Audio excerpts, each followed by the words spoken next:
Well, hello.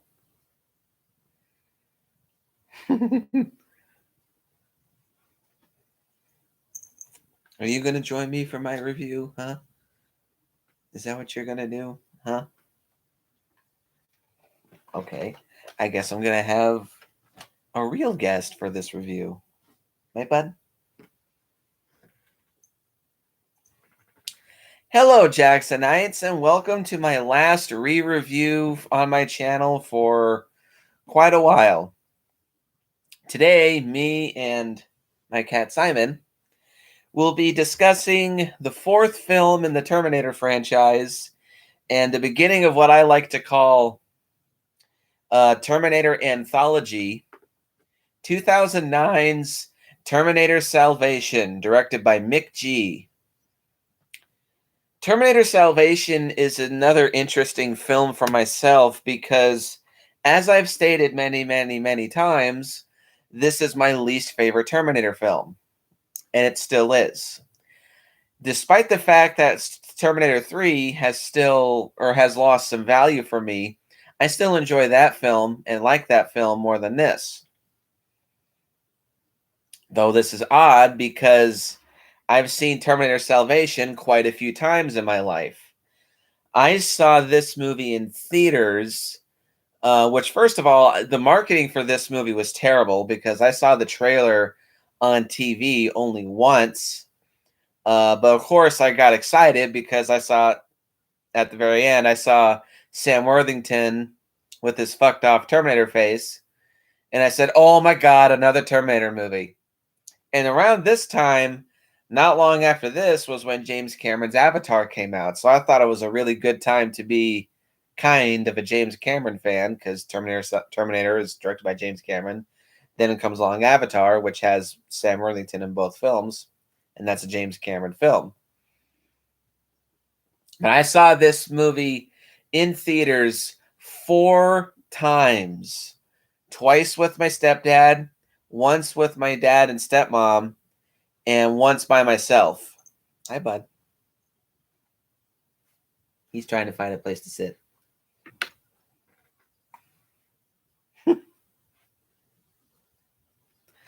And I remember really digging the film at the time because I also had a Simon. I remember the toy campaign for Terminator Salvation was just nuts, and I actually had an electronic T600 Terminator mask that I loved the shit out of, but I sold it for $30. Oh well. It's one of very few toys that I ever bought at Toys R Us back when they were still in business. Then over the years, I've tried to watch Terminator Salvation and give it the benefit of the doubt, but every time I watch the movie, I'm always just as underwhelmed as an adult. I loved it in the theaters, of course, but since then, I just don't think it's held up nearly as well. And there's a lot of contributing factors into this, and I still do say this is my least favorite Terminator film. It's also kind of frustrating because had this film been done just a little bit differently, it might be one of the better installments in the franchise. But as it currently stands, it's just not, unfortunately. So before we begin, gots to get the burp fuel.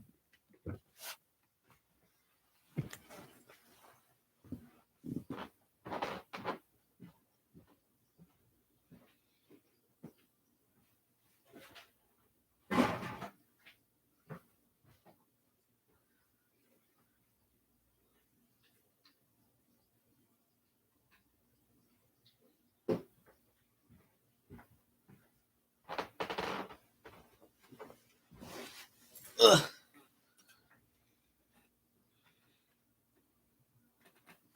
Okay.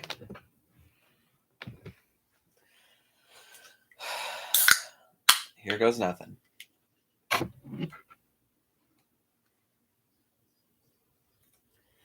Terminator Salvation is, of course, the fourth installment to the Terminator franchise, It serves as both a sequel to Terminator 3 Rise of the Machines and also as a prequel to The Terminator because it does feature the origins of the T-800 Terminator. It has a surprisingly all-star cast with Christian Bale, Sam Worthington, Anton Yelchin, Bryce Dallas Howard, Michael Ironside, and Helena Bonham Carter in supporting roles. This being a departure of the series, Salvation is the only Terminator movie that is a post-apocalyptic film set in the year 2018.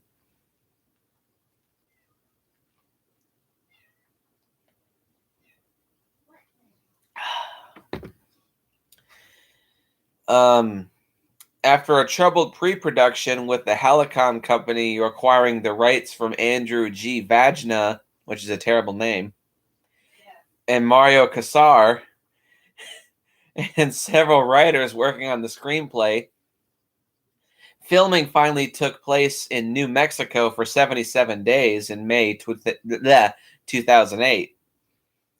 Of course, being distributed and produced by Warner Brothers, being the final Terminator movie under Warner Brothers. It grossed 371 million worldwide against a whopping $200 million budget. This being the biggest budget of the entire Terminator franchise, with Dark Fate being a very close second between 180 to 195 million dollar budget for that film. This movie was intended to be the first of a second Terminator trilogy, but with the Helicon Company filing for bankruptcy, all subsequent sequels were canceled. The franchise's rights were sold in 2012, bought by Paramount, resulting in the film Terminator Genesis as the first in the planned rebooted trilogy. Oy.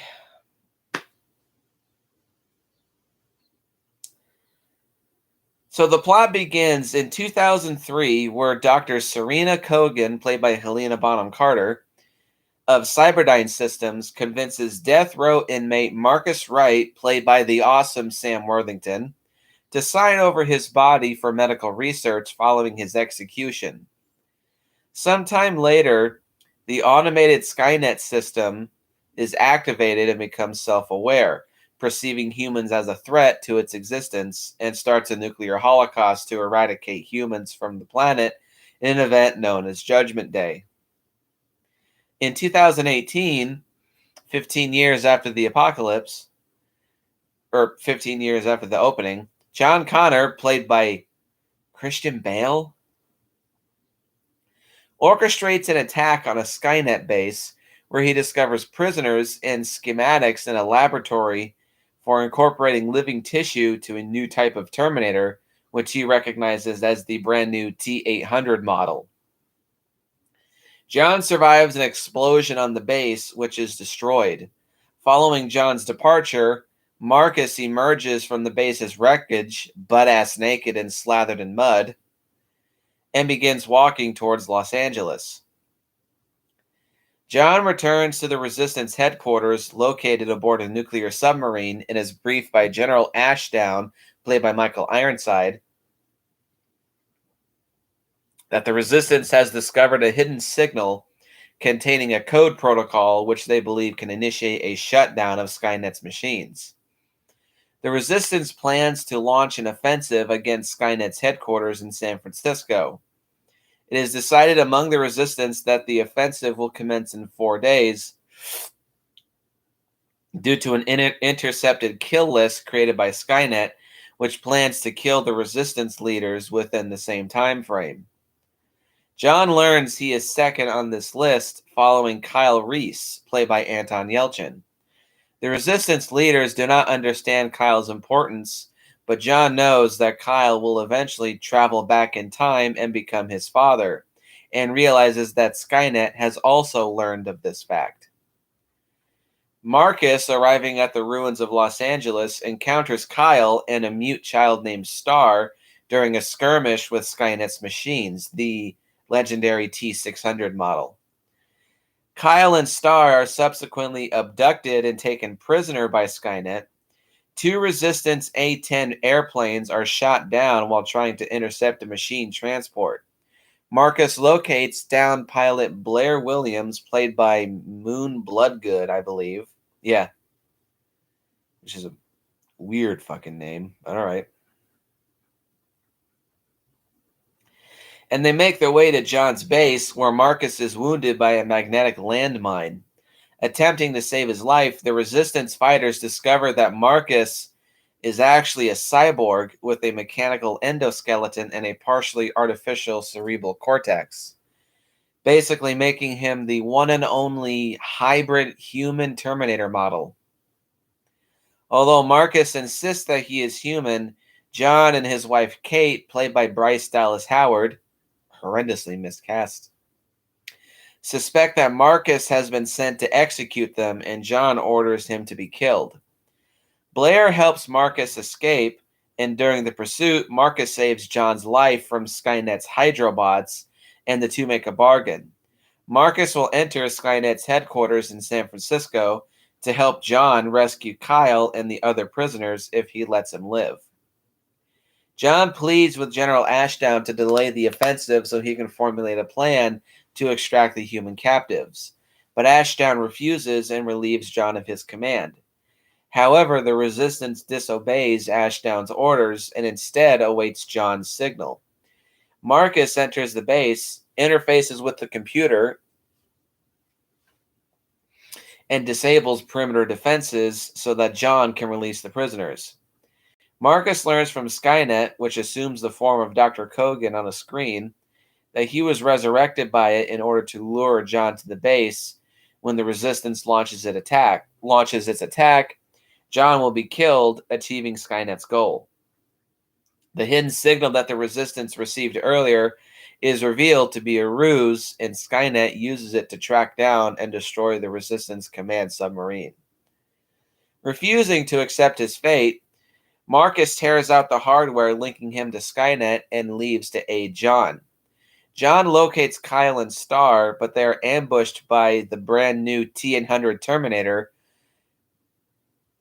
painfully so, due to the really bad, really obvious, really dated, bad CGI young 1984 Arnold Schwarzenegger face.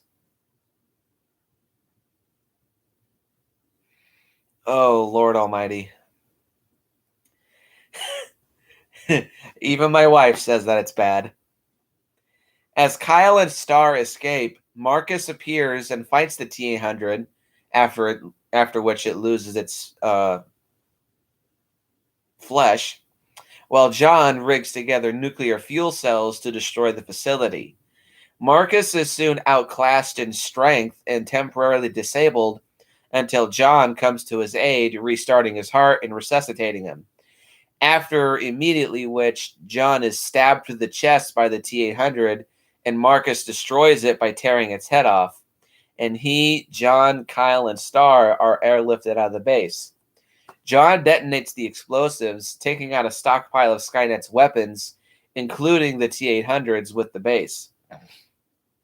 At a field hospital, John only barely clings onto life, and then Marcus offers his own organic heart for transplantation, sacrificing himself to save John.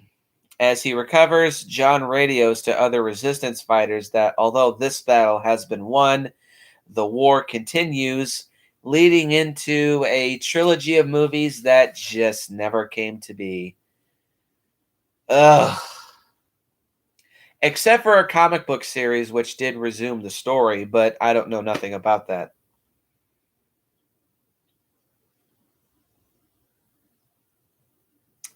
So how about this plot? It has potential. Oh, nice. It has potential. This honestly would have been the start of a really good Terminator TV series. But unfortunately, it's just held back so badly by its poor cast, its PG-13 rating, the fact that it does feel like the setup of a new series, and that's it. and the writers were solely focused on just setting up the next series that they were failing to realize that they also had to make a movie too. Um, excuse me. And all of this potential, in my opinion, is just squandered. And it's really frustrating. Every time I watch this movie, there's always feel like something is missing. I always feel like there's one or more elements missing from this movie to make it as awesome as it should be. Because I see the potential, but it's just held back so badly. It also doesn't help that this movie came out. I was talking to Trev about this at the time that I like to call the dark PG-13 era of Hollywood, which I still think the effects of that era are felt to this very day. Between the years of 2009 and 2016, Hollywood was stuck in a really bad rut of making extremely safe, extremely low risk PG-13 action and horror movies because they were so afraid of not making money instead of making a good film. This movie starts the beginning of that era and it reaches its peak with the 2014 RoboCop remake. And the reason I say it was 2016, it was because that was when 20th Century Fox finally decided to yank their head out of their ass and take a big risk with the first Deadpool movie. I'm sure that Fox at some point tried their damnedest to make a PG-13 Deadpool movie, but Ryan Reynolds stuck to his guns and said, no, this needs to be R-rated. And of course, that being a big risk, that massively paid off, making over $700 million against a mere $57 million budget. And it's ironic that the director of that movie would later go on to bring the R rating back to the Terminator franchise with, of course, 2019's Terminator Dark Fate. But yes, this, in my opinion, is the beginning of the dark PG-13 era of Hollywood. It doesn't suffer, or no, it does. And in my opinion, I'll actually save that for later. But this film has potential, but it's just squandered by a lot of poor studio decisions. And this movie came out a couple years too late, in my opinion. Had this came out 2 or 3 years after Terminator 3, I think this movie would have been a bit better, in my opinion. But they just waited too long.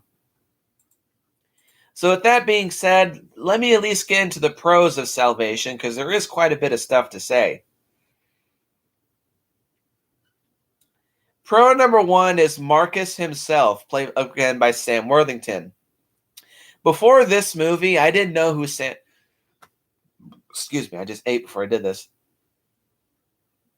Before I saw this movie, I didn't know who Sam Worthington was. But for some reason, he just looks and sounds, even back then, I used to say this, he looked and sounded so familiar. But he was only in a couple movies with minor roles before this, so I think this was his breakout film. And then, not long after this came out, came Avatar, which skyrocketed his career. And became my favorite film of all time. But here, Sam Worthington plays Marcus very, very, very well. The concept of Marcus, I think, is something that the Terminator series had been toying with quite a bit beforehand in both movies, video games, and comics. That being the hybridization of machines and humans. And Marcus is the only one of his kind, which is one big issue that I have with this movie, but I'll get to that later. But the concept of having a human Terminator hybrid, I think, is a really cool concept. It mixes the best of both worlds. He definitely passes as a human because he has a beating heart, he breathes, he has a partially human brain, he has plenty of skin and plenty of blood, so he definitely could pass as a human, but he also is a cyborg. He has the metal endoskeleton, he has Skynet in his brain, he can receive orders from the enemy so that he can become the enemy. But in Skynet's eyes, his fatal flaw is the fact that he does still have a human brain, so he's able to choose which side that he can play for. And of course, he chooses to side with John Connor and the Resistance. I think Marcus is a brilliant concept and is something that begs to be explored in another sequel or like a TV series or even an animated series, but unfortunately, no. But what we have here is really cool. I love Marcus's character in this movie. He's very much aware at the beginning of the film, he's very much aware that what he did was wrong, which we're never really told. All we're told is my brother and two police officers are dead because of me. So of course he's put on death row, but you get the sense that he does regret the misdeed of his life, and he wishes to do better, and he gets his second chance to do better when he's resurrected as a cyborg. And you definitely buy his wanton desire to protect Kyle and Star from all the robots.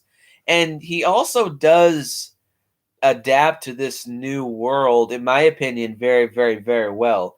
There's none of that fish out of water cliche, drawn out bullshit that could have plagued this film. You get the sense that he was almost built for this world, which he, in a way, he kind of was, but like mentality wise and personality wise, this world is tailor made for him. And the few moments of camaraderie that he has with John is very, very believable, and you definitely do buy these two as being allies. Pro number two is the pacing of the movie is overall fairly good. It's not quite as quick paced as T3. Thankfully, there are moments where this movie does slow down to develop its characters somewhat, and also to establish the new world. And this is probably the biggest glimpse of the future that we've seen in the entire Terminator franchise. And it's good, not done enough with it, but what we do see is really good.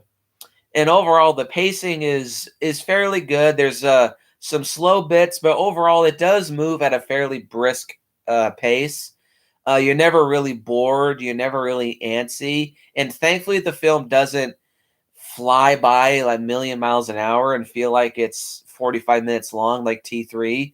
This movie is an hour and 57 minutes with its unrated version, which is only available on Blu-ray, which I think only adds like 2 minutes of footage throughout the entire film. So there's not a huge difference, but I definitely do recommend the unrated cut. Minus watching the incredibly cringy ass scene where Blair Williams is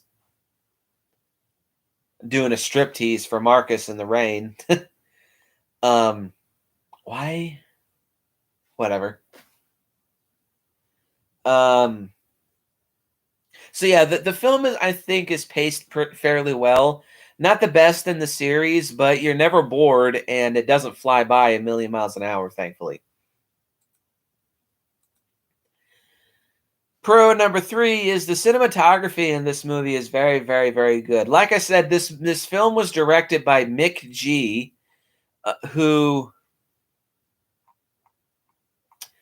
I think is a fairly underrated director in Hollywood. He's Joseph McKinty Nicol, known professionally as Mick G. He began his career in the music industry, but his first movie that he directed was the 2000 Charlie's Angels movie, which was the highest grossing directorial debut at the time. And he directed its sequel, This Means War, both of the Babysitter movies, as well as developing the reboot Lethal Weapon TV series. And he also directed a couple episodes of that too. I would like to check out the Babysitter movies. Those look fairly entertaining. But Mick G is definitely a director that is one of those action movie directors, and it does show.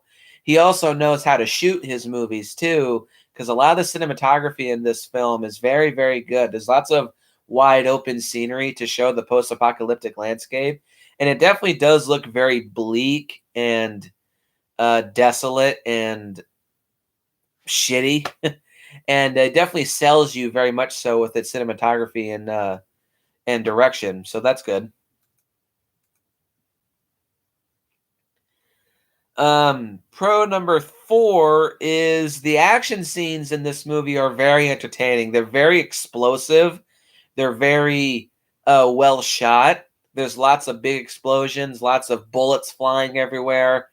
And again, very well edited. It's not choppy or shaky cam like I was afraid of this most recent viewing.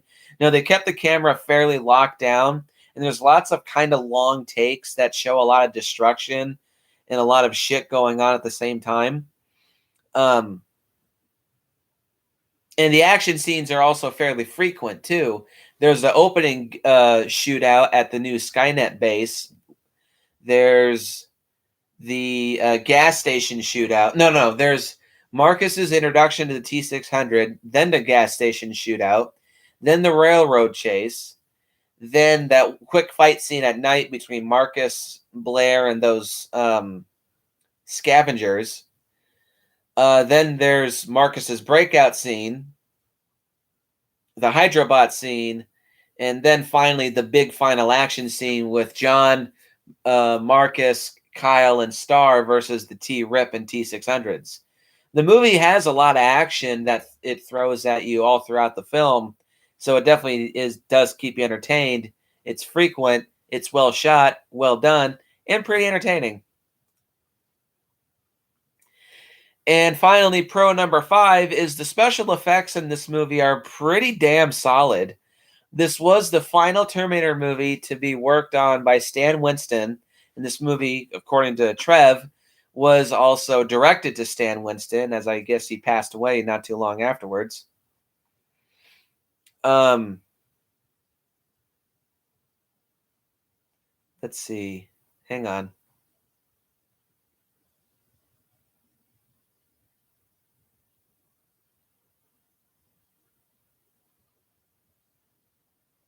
Hang on.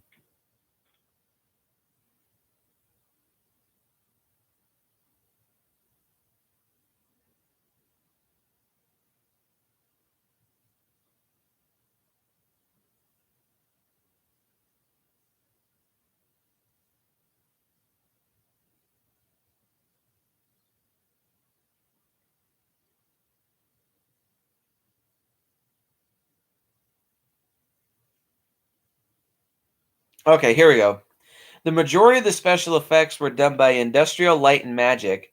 Salvation was one of the last films that Stan Winston, the visual effects supervisor on the first 3 films, worked on.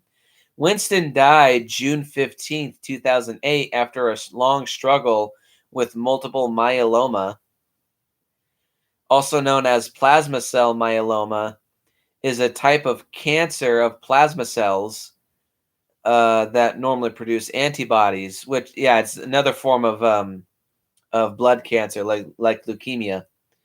McGee dedicated the film to him in the end credits. Um, And the film definitely does show its Stan Winston stamp of quality, thankfully, because there's lots of very good blending of animatronics and CG. Although this was also the beginning of the era where Hollywood was throwing all of their eggs into the basket when in terms of CG, but also there still is a pretty decent blending of practical and digital work because there's also the use of motion capture quite a bit in this film as well. Some of it looks good, some of it doesn't. We'll get to that later. But the practical effects done here are pretty well done. They still look very Stan Winston. I don't think they're quite as convincing as in the last movie. However, I think that's compensated due to the fact that this is still very early in Skynet's um, period of perfecting its infiltrator units. Which that's another. I'll give this one more pro too.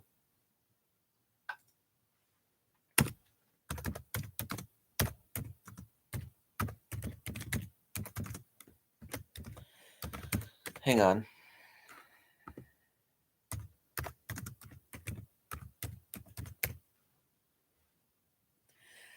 There's lots of different. There's not just the T600s that are showcased in this movie. There's what are called moto Terminators, which are pretty much just motorcycles with the CPU, as said in our original review.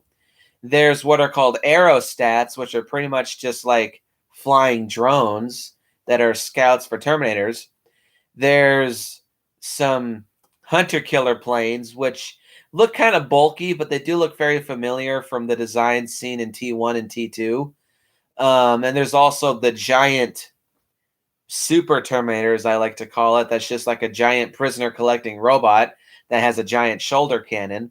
And then, of course, we see the fabled bulky ass T600 Terminators, which there's a couple shots where Terminators are showcased where there's actual dudes in suits, but they're heavily covered in clothing, and I guess they're just wearing a mask with red eyes. But there's also fully unclothed, unskinned T600 Terminators, and you can see that they're still very prototypey. They're very bulky, and they're a lot larger and taller than T8. Well, they're much more, yeah, they're just more bulky than the T800s. But that means they're more clunky and they weigh more and they're just a bit stiffer to move. But I think the reason why the fact that the animatronics don't move as smoothly as in T3 is not due to limitations in the effects. It's limitations in the in-universe technology because the T600s are earlier models, so they're not quite as refined as the T800s. So I think that works to its benefit. All the practical shots that we see of the T600s look fairly good. You can still tell that they are very much like prototypical infiltrator units. They move pretty stiffly and they move pretty cumbersome like, but they still do convey the sense of being big, bulky ass, terrifying Terminators. Um, and all the practical props that are used for all the T600s look really, really, really good. They look really creepy too. And the CGI, when it's good, also does look fairly good. Mostly it's for the mocap T600 models. And of course, the big giant Super Terminator is all CG. That looks really good. Yeah, the motion capture looks good. The CG blood looks fine, I guess. The the fire and explosions all look really good. The sets also look very good too. Again, $200 million budget, used very well. All the sets look really good. There's none of that cheapness that Jackie Boy was talking about from T3, thankfully. Yeah, this movie has a pretty good variety of special effects. And also, I like the big variety of Terminators that they showcase. It's not just the T600s. It would have been cool if it was just the T600s, but I like that they established that it's not just the T600s at this point in time that Skynet has under its thumb. And with all that being said, let's get into the bad stuff for Salvation, because there's quite a bit that I don't like about this movie now. Con number one is the inconsistent CGI. The worst spots of CGI, in my opinion, is after Marcus fights the Hydrobots. Oh, that's another thing they showcase too, Hydrobots, which are like prototype silverfish that the Terminator 2 novelization talks about.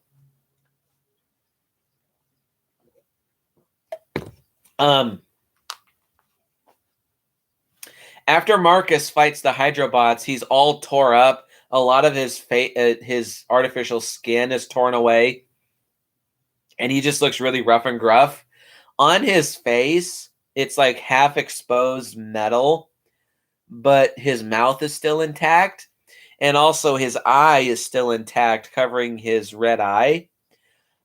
And it's very obvious that they used like green screen stuff that they used on Arnold in T3, but it looks much better there. Here, the CGI looks really cartoony and it looks very fake. and there's lots. You can tell that they digitally added on Sam Worthington's eye because it kind of flickers and moves around when he moves his face. Yeah, that wasn't done very well in my opinion.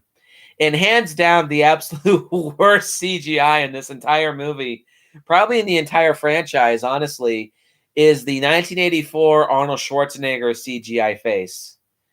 It looks so bad. It looks very cartoony.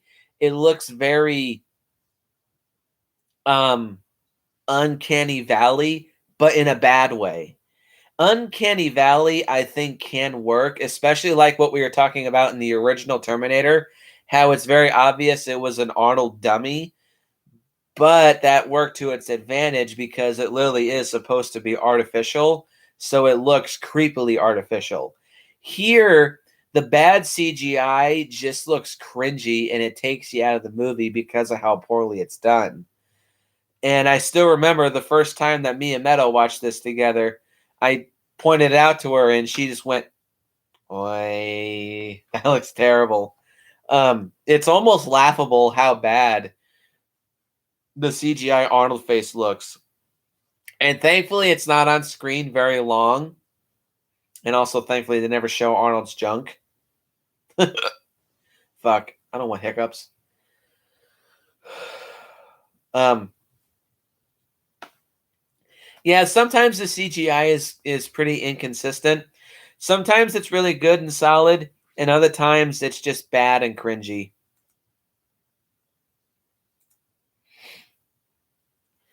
Con number 2 is this movie I don't think is very well cast. Anton Yelchin is okay as Kyle Reese. He's a very obviously young Kyle Reese, and he does a fairly decent job. He still incorporates the Spitfire um think quick on your feet um mannerisms that Michael Biehn portrayed in the original Terminator, but still here you can tell that he's very wet behind the ears and he's still very much a teenager. So he does fine. Bryce Dallas Howard is totally miscast as Catherine Brewster. Or I'm assuming her name she's Catherine Brewster. Um, well, Catherine Connor at this point. Um, I don't really feel much chemistry between her and Christian Bale. I kind of feel like she was just cast because she was a new actress at the time. Um, Michael Ironside is decent as General Ashdown.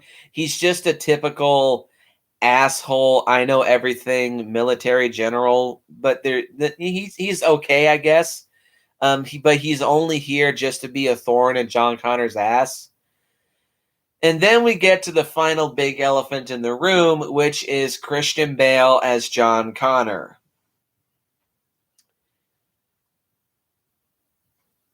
He's not terrible, but he's not great either. I still say the sole reason that he was cast is because The Dark Knight had just come out the year prior, and Warner Brothers wanted to use him as much as possible because they thought Christian Bale means big money. And here, I just think he was poorly cast. John Connor doesn't feel like John Connor. He feels like Bruce Wayne, minus the bat suit. That's all he feels like. He talks in a similar gravelly voice that he would talk as Batman in the Dark Knight trilogy.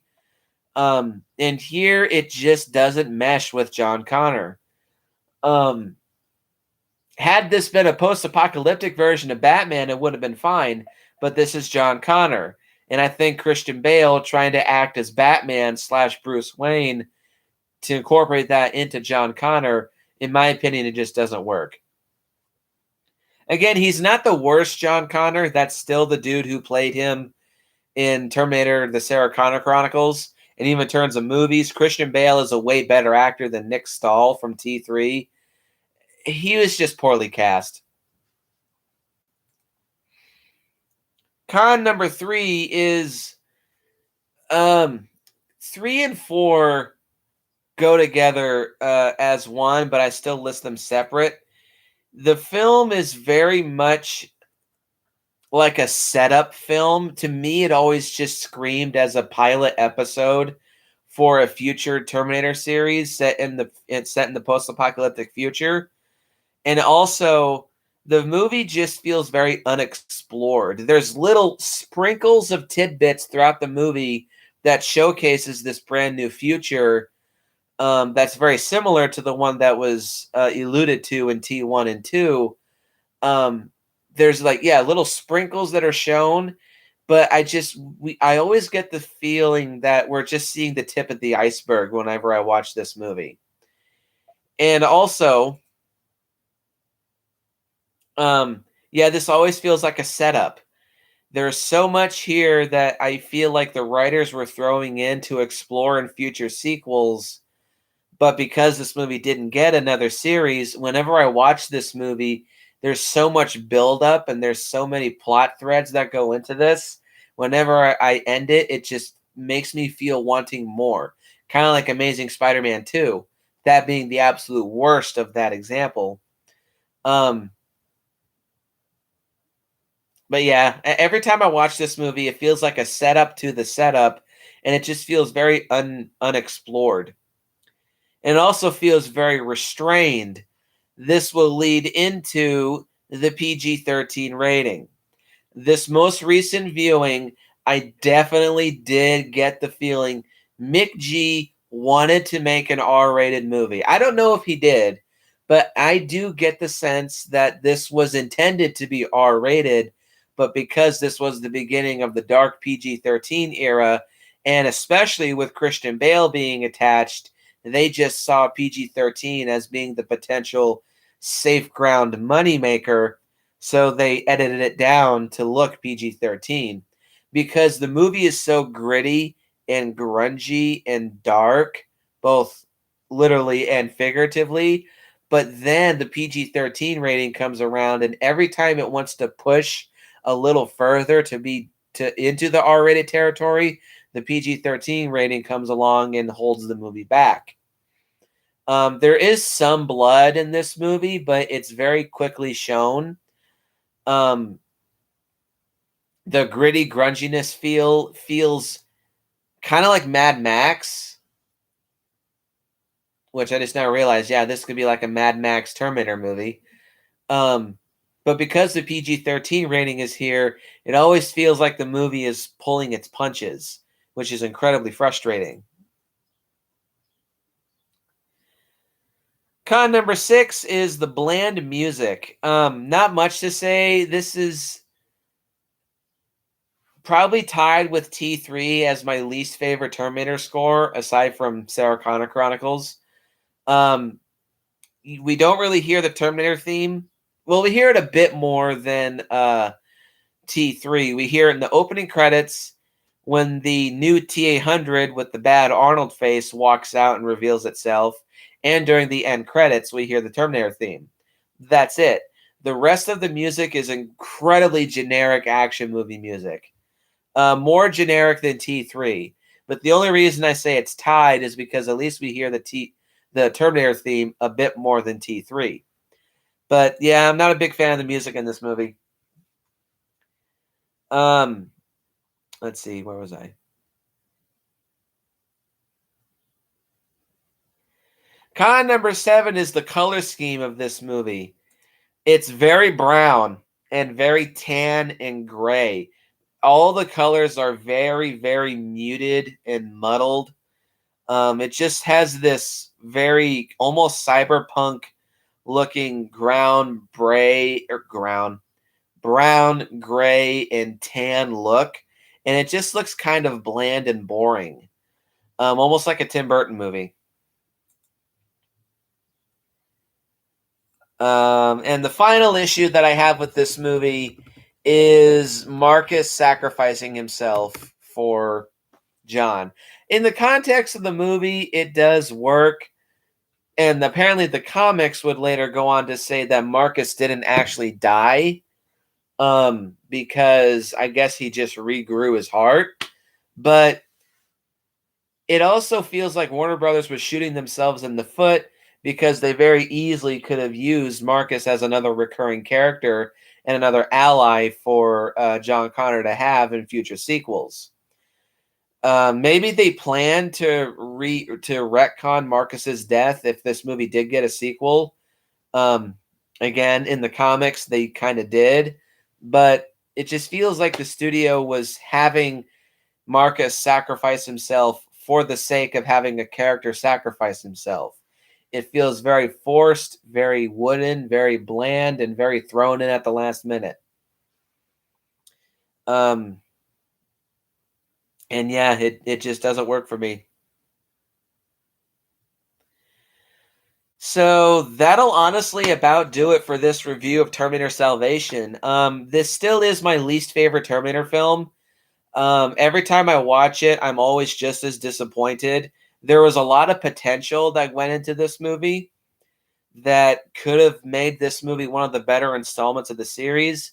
But every time I watch it, I'm just as disappointed and I'm just as frustrated due to its lack of confidence, its PG-13 rating, and its cast. It just really, really frustrates me. So I will be giving this movie a 5.5 out of 10. Yep, this is still my least favorite Terminator film, as I've said many times. So that'll also about do it for all of my for my period of re-reviews that I was going on for quite a while. Next week I'll have something new. Not quite sure what it is going to be yet, but look forward to that. Post your comments down below. Let me know what you think. Hit the like button and hit the subscribe button and share this video with your friends. And as always, go out and watch some movies and especially watch some Terminator movies. And I will see you guys in the next video.